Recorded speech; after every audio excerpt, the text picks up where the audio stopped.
लड़कियों को खाता, वो भी बहुत पहले से। क्या आज वो डोमा को हरा कर अपर रैंक 2 की पोजीशन पर होता, या फिर वो कोकोशिबो को ही हरा देता? अब तुम सोच रहे हो कि आखिर लड़कियों की बॉडी में ऐसा क्या है भाई? वेल, मैं तुम्हें बता दूं कि आफ्टर मुजान्स ब्लड जो चीज डीमन को सबसे ज्यादा पावरफुल बनाती है वो है लड़कियों की बॉडी। नहीं, कुछ गलत मत सोचना। असल में लड़कियों की बॉडी में ज्यादा न्यूट्रिएंट्स होते हैं एज कम्पेयर टू मैन। जितना तुम लड़कियों की बॉडी को कंज्यूम करते हो उतना ही तुम ताकतवर बनते हो। अबे मैं होता तो लड़कों के अंदर ज्यादा न्यूट्रिएंट्स डालता।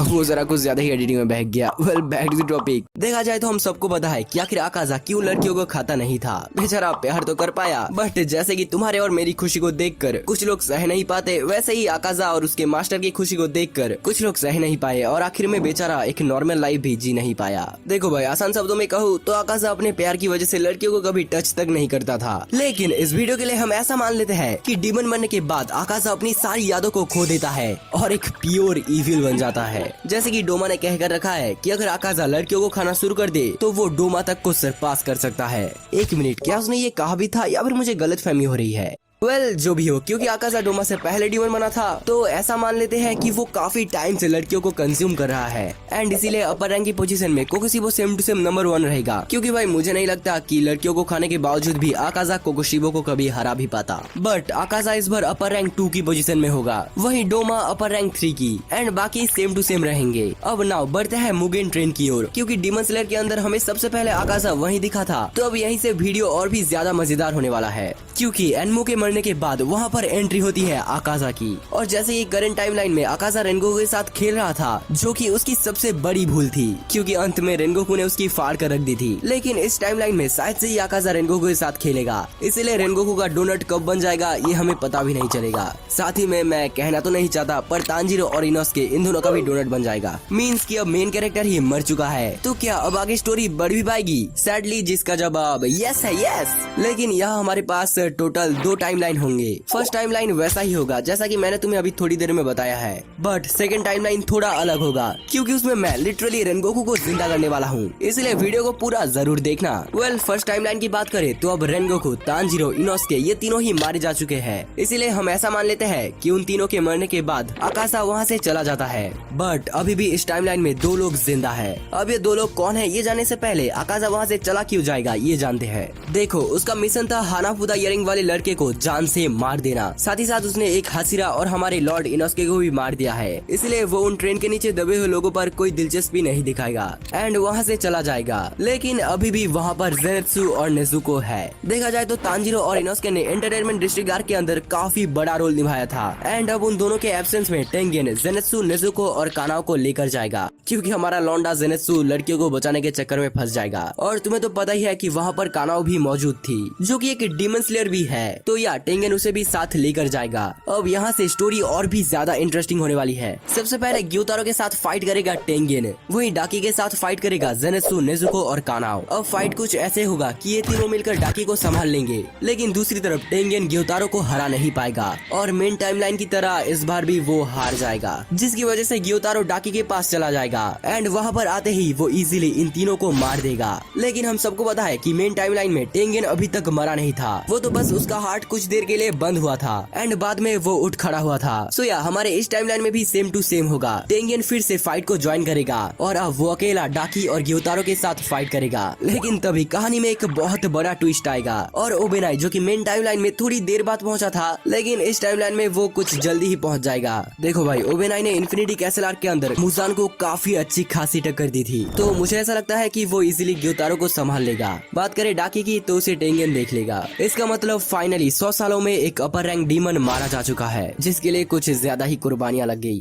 अब तुम्हें तो पता ही है कि तांजीरो ने स्वॉर्डस्मिथ विलेज आर्क के अंदर भी काफी बड़ा रोल निभाया था, लेकिन क्योंकि अब वो नहीं है तो यहाँ पर मित्सुरी के साथ साथ मोइचिरो भी मारा जाएगा। क्योंकि पहला तो मित्सुरी तांजीरो के बिना कभी भी हानतेंगु को हरा नहीं पाती, वहीं दूसरा मोइचिरो की बात करें, जिसके की मरने की वजह ये होगी कि जब वो उस वाटर प्रिजन में बंद हुआ था तब उसको तांजीरो की कुछ बातें याद आ गई थी, इसलिए उसने कोतेत्सु को बचाने के लिए अपनी लिमिट्स को क्रॉस कर दिया था। अब क्योंकि तांजीरो ही नहीं है तो मोइचिरो की इमोशंस भी नहीं है, सो इसलिए वो भी मारा जाएगा। एंड अब हमारे पास कुछ ही हासिरास बचे हैं, गियोमे, सानेमी, गियू, ओबेनाई एंड आखिरी में शिनोबु कोचो, जो कि इन्फिनिटी कैसल आर्क के अंदर इजीली हार जाएंगे, क्योंकि जहां रियल टाइमलाइन के इन्फिनिटी कैसल आर्क के अंदर आकाजा के साथ गियू एंड तांजीरो लड़ रहे थे, तो वहीं इस टाइमलाइन के अंदर आकाजा के साथ ओनली ऑन गियू फाइट करेगा या फिर उसके साथ कुछ और भी डीमन स्लेयर्स आ जाएंगे, जो कि ऑब्वियसली आकाजा को हरा नहीं पाएंगे, क्योंकि इस बार वो अपर रैंक 2 भी है। सो उसे हराना तो अभी के लिए नामुमकिन सा है। रिजल्ट ये होगा कि आकाजा गियू को बहुत ही इजीली मार देगा, जिसके बाद वो जाएगा गियोमे, सानेमी और गेनिया के पास। अगेन मोइचिरो ऑलरेडी मारा जा चुका है और कोकोशिबो भी मैदान में इसलिए उतरा था क्योंकि आकाजा मर चुका था।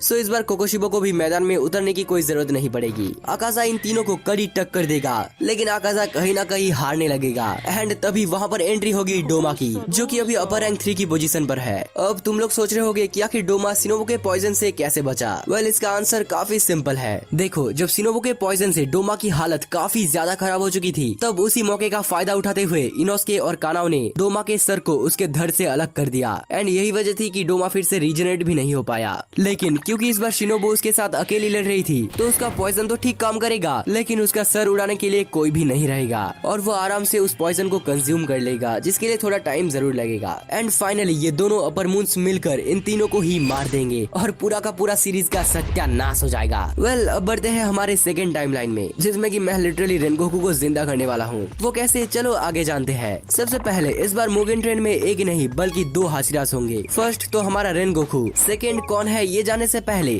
आखिर मुगेन ट्रेन में 2 हाशिरा क्यों होंगे ये जानते हैं। देखो, तांजीरो पहले भी एक बार रेनगोकू से मिल चुका है, बट कुछ इस हालत में। हाँ, हालांकि तांजीरो को रेनगोकू का स्मेल और उसका हेयर याद है, लेकिन फिर भी इस वीडियो के लिए हम ऐसा मान लेते हैं तांजीरो को कुछ ढंग से याद नहीं है एंड इसीलिए मुगेन ट्रेन में उसके साथ गियू जाएगा। साथ ही में वो तांजीरो को रेनगोकू से जान पहचान भी करा देगा। वेल, अब क्योंकि मुगेन ट्रेन में 2 हाशिरास है, इसीलिए वो इजीली एनमो को हरा देंगे, जिसके बाद एंट्री होगी अपर रैंक 2 आकाजा की। अगेन क्योंकि उसने लड़कियों को खाकर रखा है, इसीलिए ना ही उसका ब्लड डीमन आर्ट बल्कि उसका रीजनरेशन भी काफी हद तक बढ़ चुका होगा, जिसकी वजह से वो अपर रैंक 2 की पोजीशन को होल्ड करेगा। फाइट काफी ज्यादा मजेदार होगी। आई मीन, एक तरफ जल और अग्नि है तो वहीं दूसरी तरफ पर रोमांटिक किलर है। देखा जाए तो फाइट काफी ज्यादा लंबी चलेगी, जिसकी वजह से वहाँ पर सूरज उगने लगेगा। इन दी एंड आकाजा को मैच छोड़कर वहाँ से भागना पड़ेगा। लो भाई, रेनगोकू को जिंदा कर दिया। अब लाइक और कमेंट के साइड में जो हाइप वाला ऑप्शन है वो भी कर दो। सो अब बढ़ते हैं एंटरटेनमेंट डिस्ट्रिक्ट आर्क की ओर, जिसमें कि कुछ भी चेंज नहीं होगा और मेन टाइमलाइन की तरह ये मिलकर ग्योतारो को हरा देंगे, जिसके बाद फिर से टेंगेन भी रिटायर हो जाएगा।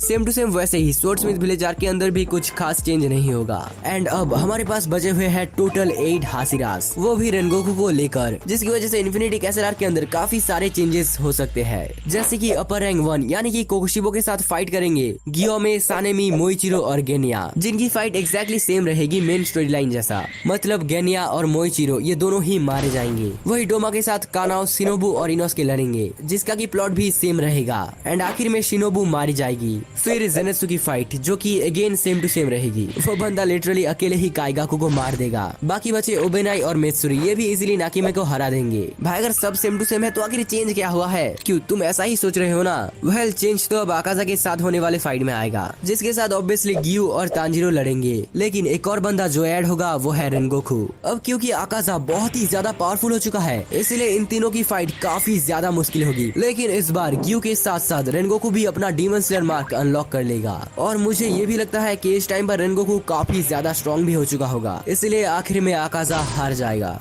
और बाकी बचे हुए मेंबर्स मुजान के साथ बैटल करेंगे। मैं मानता हूँ एग्जैक्ट स्टोरी लाइन की तरह इस बार भी मुजान हारा जाएगा, जिसके बाद स्टोरी में बचेंगे सानेमी, गियू, रेनगोकू, तांजीरो, काना